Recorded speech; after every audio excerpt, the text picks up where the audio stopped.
My name is Brian, and until a few months ago, I thought I was living the perfect life, a loving wife, two beautiful children, a home filled with laughter.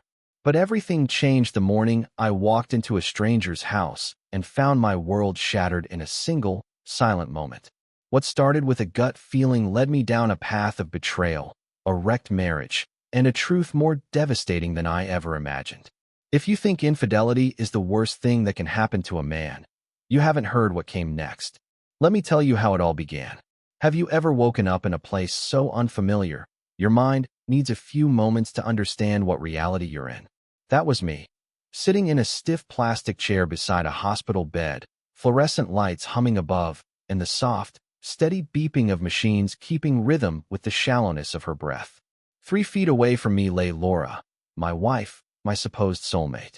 Her arm was suspended in a cast, her collarbone shattered, ribs broken, a lung collapsed. They say she'll recover eventually, but right now, they've got her under heavy sedation.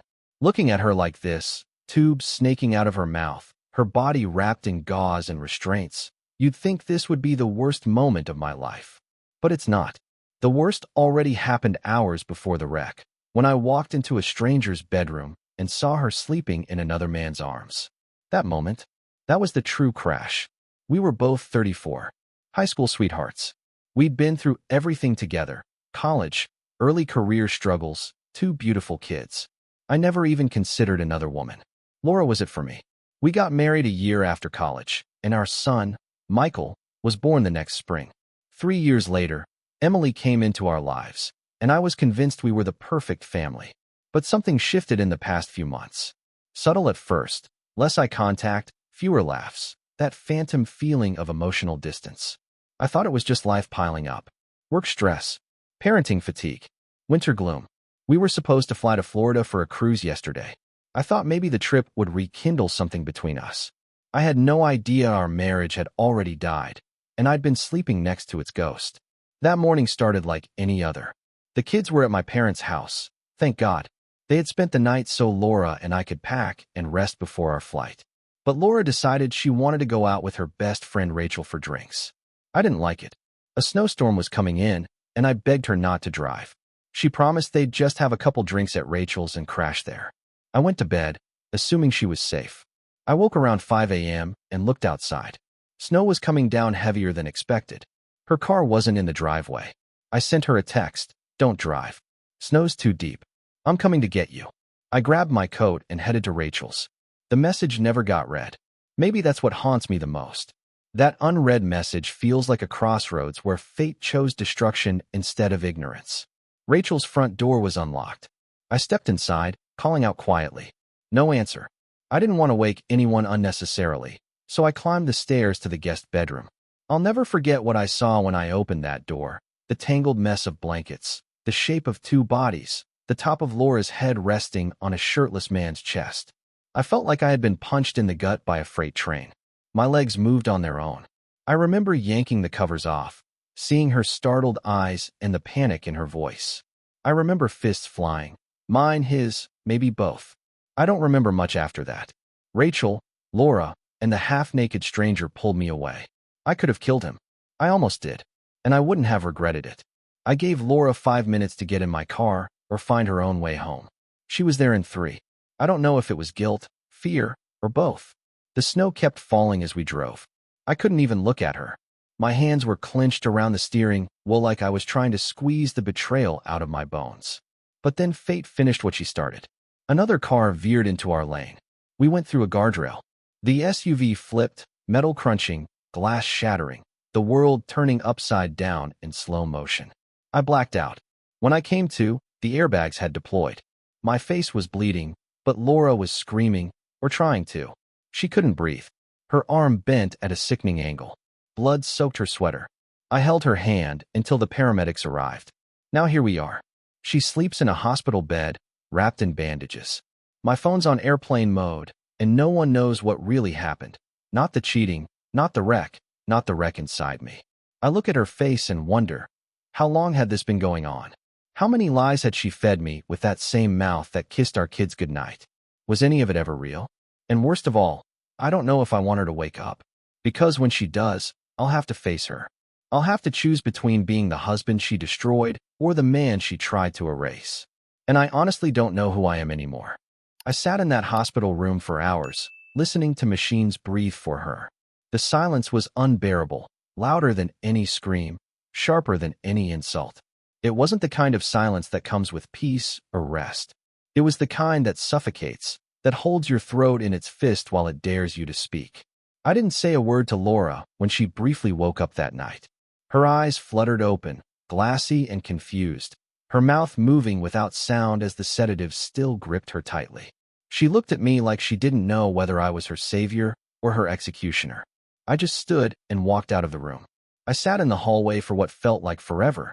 Nurses passed, the janitor mopped, phones rang in the distance, but I barely noticed any of it. I stared down at my hands, the same hands that held our babies, cooked her birthday dinners, built the crib for Emily. The same hands that had grabbed the covers and exposed her betrayal like a magic trick gone horribly wrong. I didn't cry. Not then. Not yet.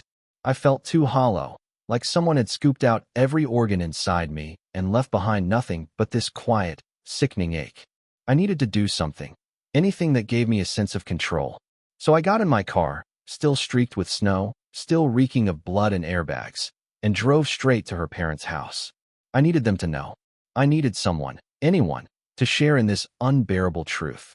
Her father answered the door, a tired man with a weathered face and a heart too big for what he was about to hear. His hands trembled slightly when he saw the bruises on my neck and the scratches on my cheek. "What happened?" he asked. I told him everything, except the cheating. I said there'd been an accident, that Laura was injured but stable. Her mother came down the stairs in a robe, and I watched her collapse into a chair as I described the wreck.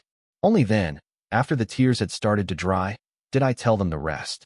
I told them how I found Laura, where I found her, and who she was with. I spared no detail. Her father stared at the floor. Her mother kept shaking her head, mumbling, "No, no, not my Laura," as if saying it enough would reverse it all. But I knew better. Words don't rewind time. They only cut deeper. They offered apologies, of course. Said they were shocked. Said she must have made a mistake. But it wasn't a mistake, it was a choice. Repeated, intentional, cowardly choices that led to this ruin. I didn't want their pity. I just wanted them to understand that the woman they raised had shattered everything we built. When I left their house, I drove straight to my father's. The sun hadn't fully risen yet, and the sky was still cloaked in that cold, blue shade of early morning. My dad was sitting in the kitchen, sipping coffee like he always did at that hour. When he saw me, bloodied, exhausted, broken, he didn't ask questions. He just stood up, walked over, and pulled me into a hug. I fell apart right there in his arms. I cried like a child. I wept for the years I'd lost, the trust that had been annihilated, and the family I thought I had but never truly did. Later that morning, I told my parents everything. My mom cried the hardest when I said the words, "She cheated." She always loved Laura like a daughter. My father clenched his jaw, the way he did when he had to swallow his rage. But both of them understood, and neither of them tried to convince me to stay. They just stood by me. That day, I played with my kids like I was trying to remember how to feel joy. We built Lego castles and drew superheroes and watched cartoons. Michael kept asking where Mommy was, and Emily, sweet, innocent Emily, kept showing me her drawings, hoping to make me smile. I smiled for them. I laughed for them. I lived for them. Because honestly, if not for those two beautiful souls, I don't know if I would have made it through that day. That night, when I was alone again, the silence returned. Not the kind you share in love. This was the aftermath kind. The kind that lingers after a bomb has dropped and there's nothing left but dust and echoes. And even in that stillness, I knew one thing for certain. The woman lying in that hospital bed was not my wife anymore. Maybe she never really was. I didn't sleep that night. I sat on the edge of the guest bed at my parents' house, staring at the photos on the wall, snapshots of family vacations, birthdays, Christmas mornings. One picture in particular kept pulling my eyes. Laura and me on our wedding day, standing under a canopy of oak trees, her hand in mine, eyes full of promise. That woman no longer existed. That version of me, naive, hopeful, was gone too. By morning, I felt like a ghost in my own life. I had decisions to make, not just about Laura, but about the children, about what came next. I made myself a strong cup of coffee and forced down a slice of toast, even though my stomach twisted with every bite. Then I called her parents. Her father picked up. "Is she okay?" he asked immediately. "She's stable," I replied, keeping my voice even. "But we need to talk." I didn't bother to dress it up with politeness or ease into anything. I told them flatly, Laura and I were done. There was no coming back from what she did. The accident may have broken her bones, but her betrayal broke everything else. I told them I wasn't going to make a scene at the hospital or humiliate her in public, but I needed them to understand I wasn't her husband anymore. Not in any way that mattered. "I'm going to tell the kids about the accident," I said. "And I'm going to tell them their mother and I won't be living together anymore. But I won't tell them why. Not yet." Silence lingered on the other end. I could hear her mother crying softly. "She made her choices," I said, with a chill in my voice I barely recognized. "Now I have to make mine." That afternoon, I drove back to my dad's. The kids were still there, playing in the backyard. Michael was racing around in a cape, pretending to be some superhero. Emily was sitting on the porch steps, braiding her doll's hair. When they saw me, they ran to me like nothing in the world had changed. And for a few minutes, I let myself believe it hadn't. We sat on the porch swing, the three of us huddled under a blanket. I explained the accident first, how Mommy was hurt but would recover, how she was resting in the hospital, how she missed them. I didn't mention the guardrail, the airbags, or the blood on my shirt that morning. Then I told them, as gently as I could, that Mommy wouldn't be coming home to live with us anymore. Michael looked confused. Emily's eyes welled up immediately. She asked why. "Because sometimes adults stop being happy together," I said, choosing every word like a surgeon making cuts. "But it doesn't change how much we love you." I didn't mention betrayal. I didn't mention the strange man in Rebecca's bed or the way Laura didn't even flinch when she saw my world collapse. I couldn't do that to them. Not yet. Later that evening, I stepped outside to get some air. My dad followed, handing me a beer and patting me on the back. "You're doing better than most would," he said. "I don't feel like it," I muttered. "You're standing. That's more than some manage." But I wasn't sure if I was standing because I was strong or because I hadn't yet processed the full depth of the collapse. That night, after putting the kids to bed, I sat at the kitchen table and pulled out my laptop. I searched for divorce attorneys. My hands trembled as I typed. I didn't want to be the guy filing papers. I never imagined I would be. But I wasn't going to be the guy holding on to a lie either. Not after what I saw. I scheduled a consultation with a top-rated lawyer in the area. I also ordered 2 at-home DNA test kits. Because deep down, there was a new fear clawing at me. One more betrayal I wasn't ready to voice but could no longer ignore. What if Emily wasn't mine? It felt sick to even think it. But after everything else, how could I not? I looked down the hallway, toward where she slept, her tiny hand clutched around a stuffed rabbit. My heart cracked a little more. I didn't want to know, but I had to. Because if I kept living in the illusion, I'd be betraying myself all over again. And this time, I wouldn't survive it. 2 days after ordering the DNA kits, they arrived in a discreet, nondescript box. Just another package dropped off on my dad's front porch. Nobody could have known that inside was the question that had been tormenting me in silence.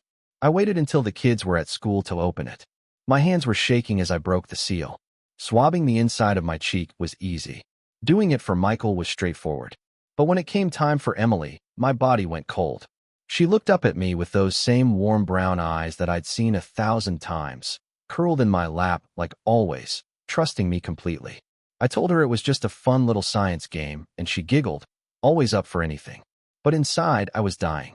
After sealing the envelopes and dropping them off at the post office, I sat in my car for over an hour, unable to start the engine. I stared out the windshield, watching the world move around me. Mothers with strollers, teenagers laughing, an old couple holding hands, and I felt like I didn't belong to it anymore. My life had been derailed so violently that the ordinary world now felt foreign.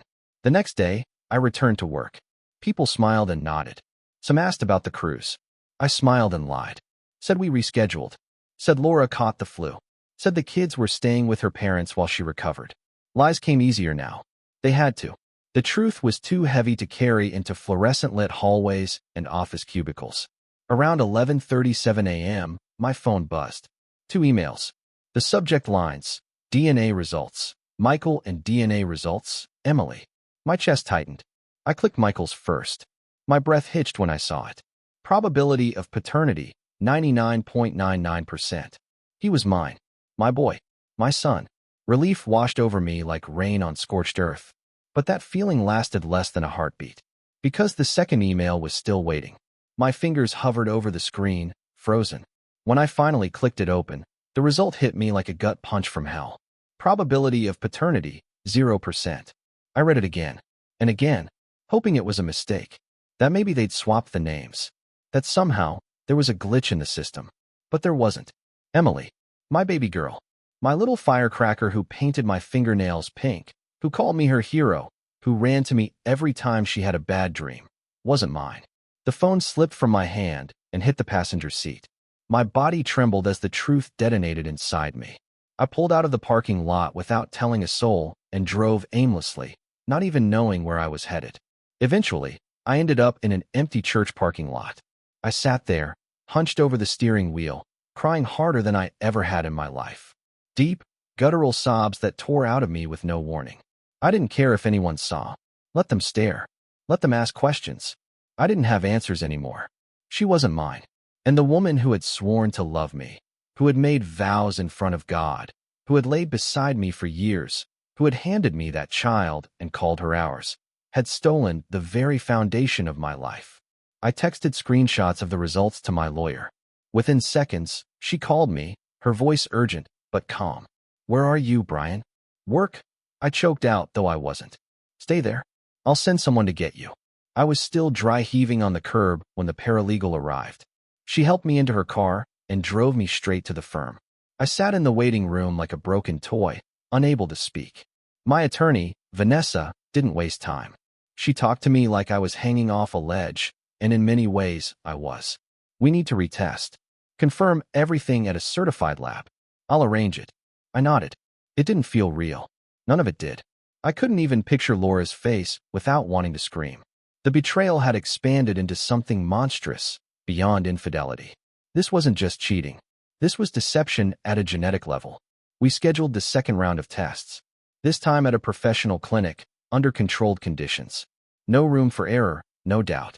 48 hours later, the final confirmation arrived. Emily is not my biological daughter. I locked myself in the bathroom and wept until I couldn't see straight. Every memory I had of holding her, rocking her to sleep, teaching her to ride a bike, now felt like echoes from someone else's life. A lie I had believed so deeply, it had rewritten my soul. I wasn't sure what hurt more, the betrayal from Laura or the thought of losing Emily. Because no matter what the science said, I had been her father. Every scraped knee I'd kissed, every school play I'd clapped through, every bedtime story I'd read, they were real.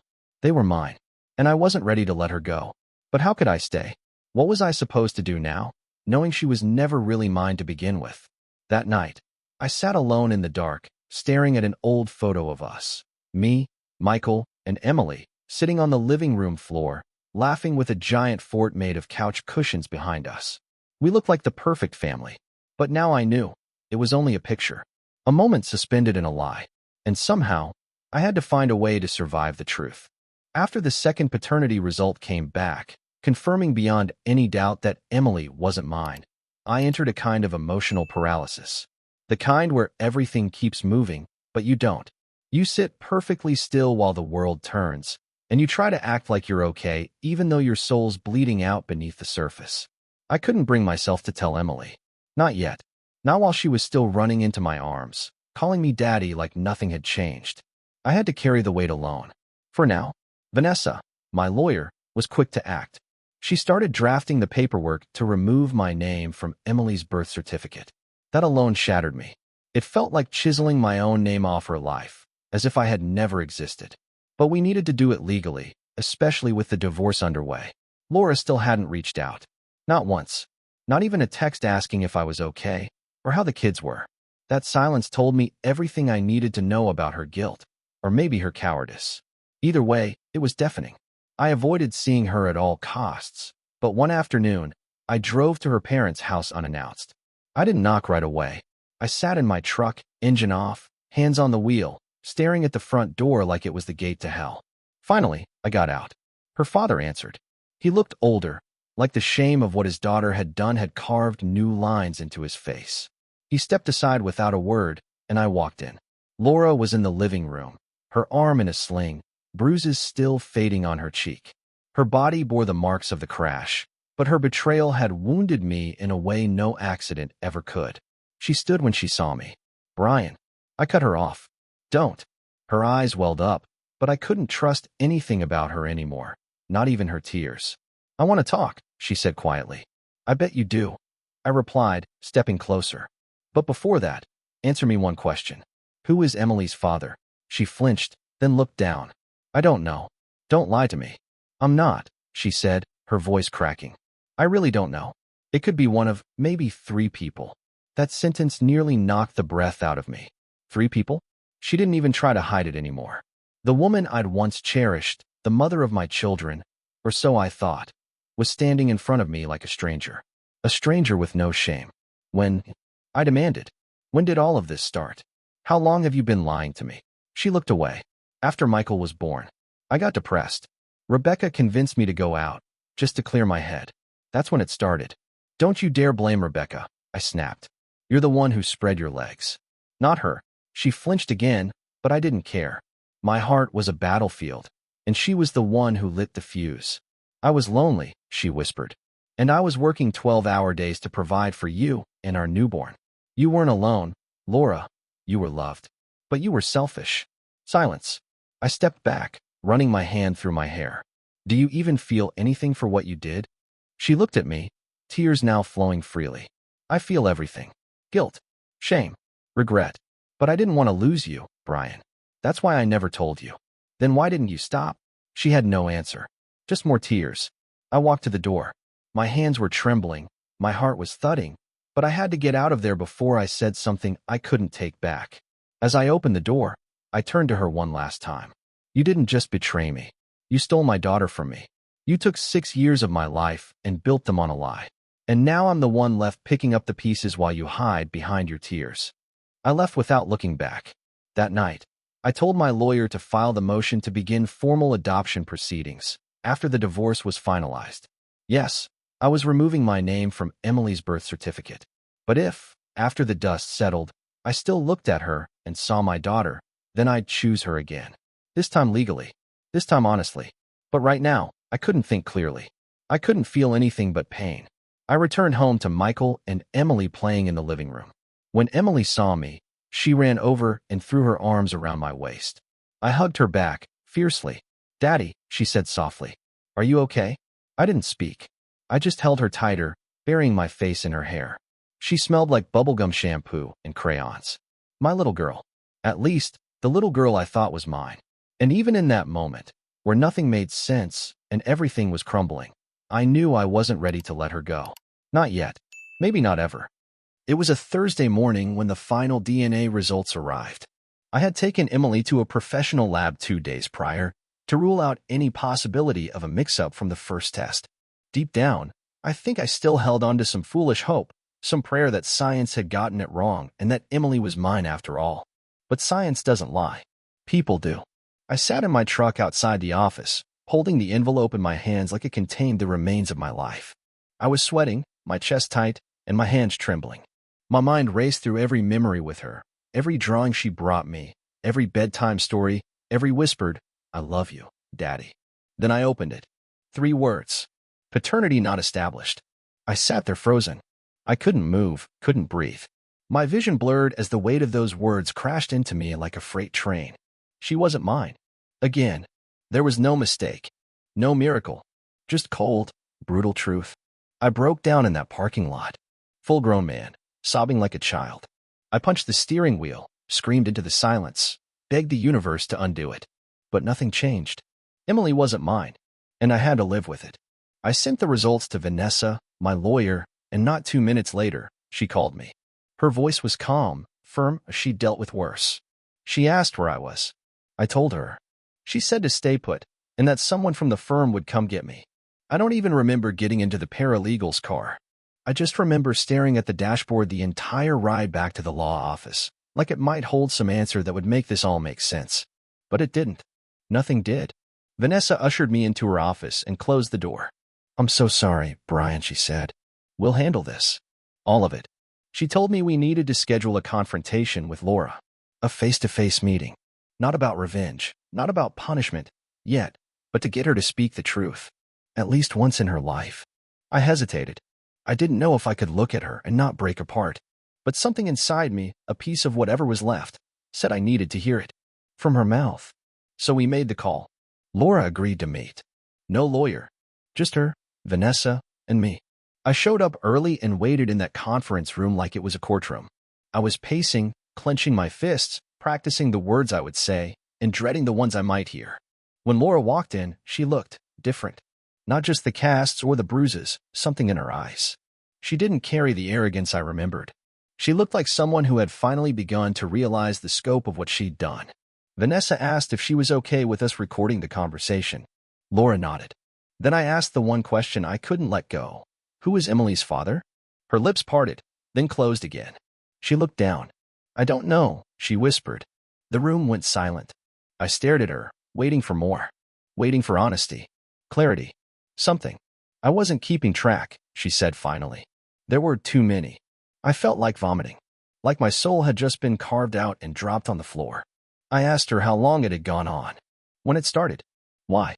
She blamed the postpartum depression after Michael's birth. She blamed loneliness. She blamed wanting to feel desirable. She blamed everything except herself. She told us about the nights out with Rebecca, about meeting strangers in bars, about sneaking off for secret hookups while I was home with our baby. She tried to paint it as a coping mechanism, her way of escaping the weight of motherhood and responsibility. But all I heard was betrayal. She said she never planned to fall for anyone else. She just wanted sex, disconnected, meaningless, physical. As if that made it better. As if reducing herself to an object of lust somehow lessened the pain she inflicted.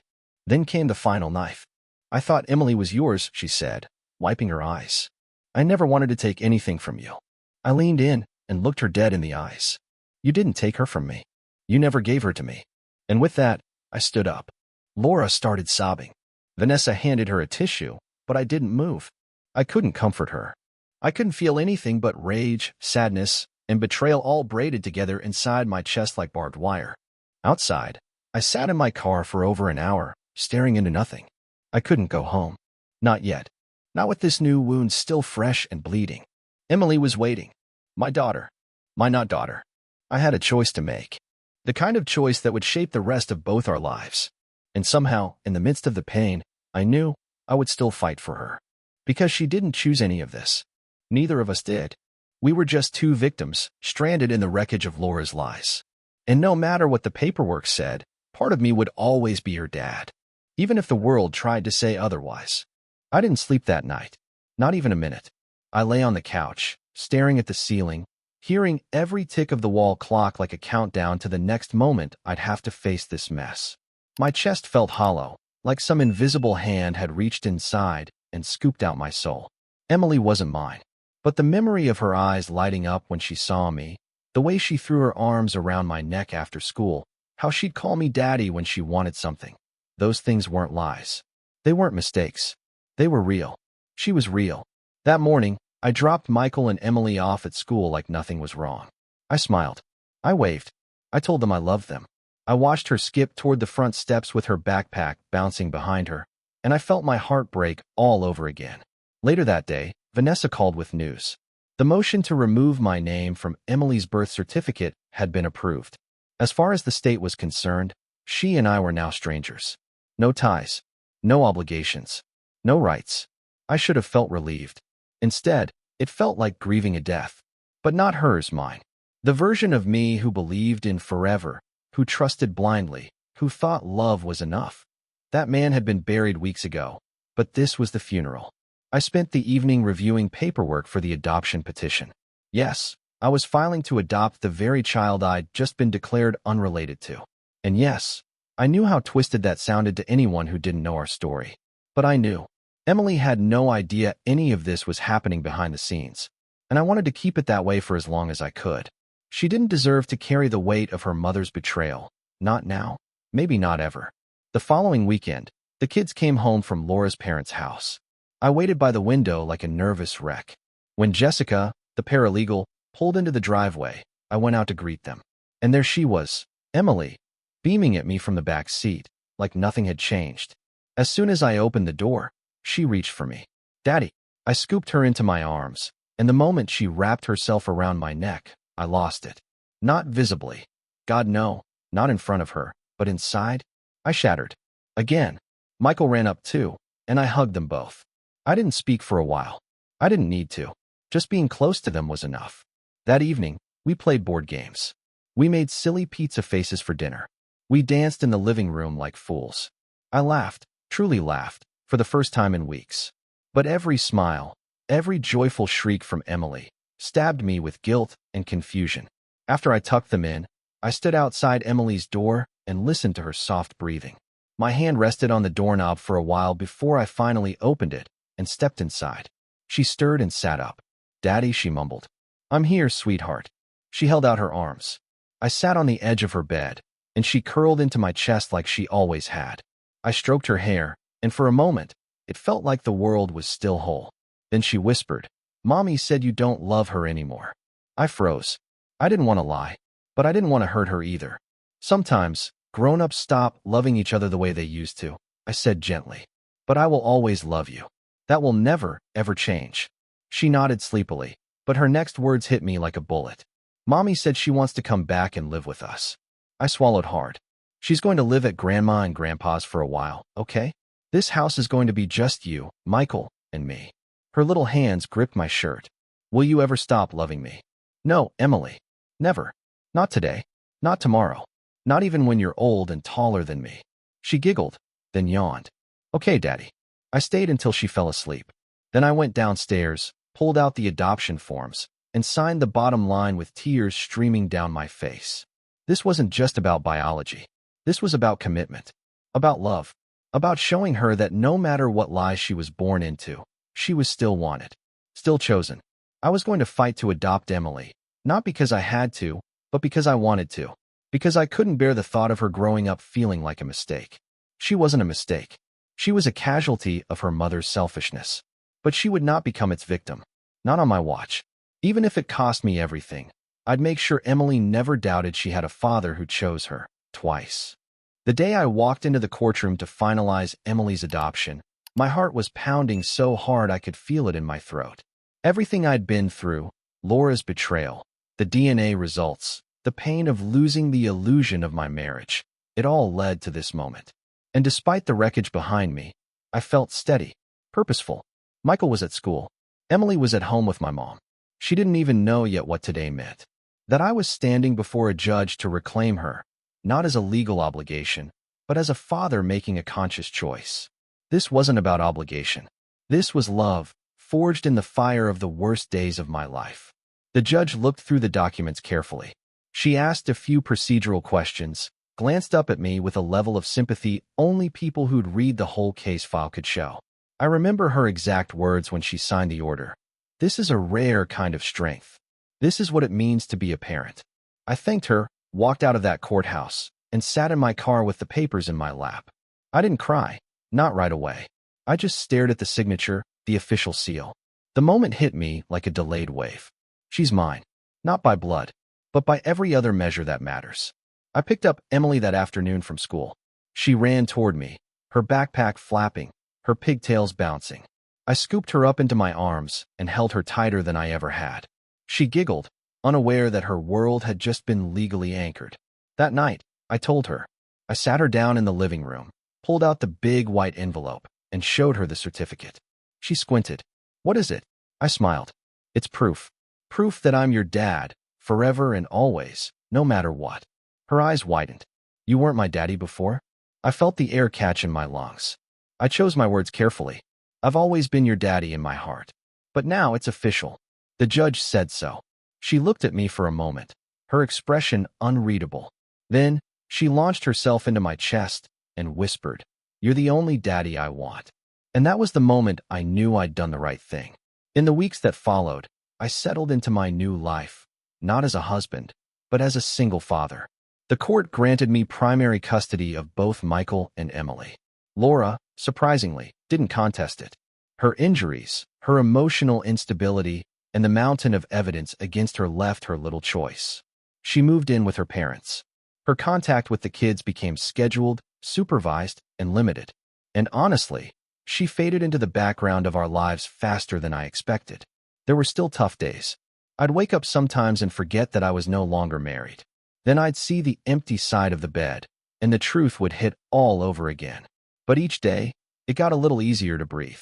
I returned to work, told my closest colleagues the truth, at least a version of it that didn't spill every detail. People were supportive. Some were awkward, but I appreciated the space to rebuild quietly. Therapy helped, more than I expected. Sarah, my therapist, kept me grounded. She reminded me that healing wasn't linear, that grief comes in waves. She told me I wasn't weak for struggling to forgive myself for trusting someone who didn't deserve it, that the shame I felt wasn't mine to carry. But what helped the most was my children. Michael's strength, his protectiveness over Emily, the way he tried to shoulder more than any 10-year-old should, that humbled me. And Emily's innocence, her unshaken love for me despite everything. She gave me purpose. We created new routines. Friday night movie marathons. Saturday pancakes with blueberries. Sunday afternoons in the park. Laughter returned to our home, not all at once, but slowly, like sunlight breaking through a stormy sky. One night, months later, Emily woke up crying from a nightmare. I rushed into her room, knelt by her bed, held her until her breathing slowed. "Daddy," she whispered, "are you going to leave me too?" I didn't hesitate. Never. Not in a million lifetimes. She fell asleep in my arms, and I stayed there until morning. That's the thing about fatherhood. It's not just about DNA. It's about being there. Showing up. Holding space for their fears, their dreams, their little hearts that trust you completely. And when that trust is broken by someone else, it's your job to make sure it's never broken again. I may have lost a wife, a marriage, a piece of the past I once cherished. But I found something greater in the aftermath. I found my purpose. And I chose her. I chose them. Over and over, I will keep choosing them. Looking back on everything, I've realized that the deepest wounds don't always bleed. Some just quietly scar your soul. What I went through taught me truths no man ever asks to learn. Trust is fragile. Love must be guarded, not assumed. And betrayal, when it comes from the one you swore to grow old with, leaves a silence louder than any scream. But it also showed me that being a parent isn't about biology. It's about choice, presence, and sacrifice. For those of us in our later years, maybe already bruised by life, the lesson is this. You're never too old to start again, to protect what truly matters, and to cut away what poisons your peace. Loyalty still matters. Integrity still matters.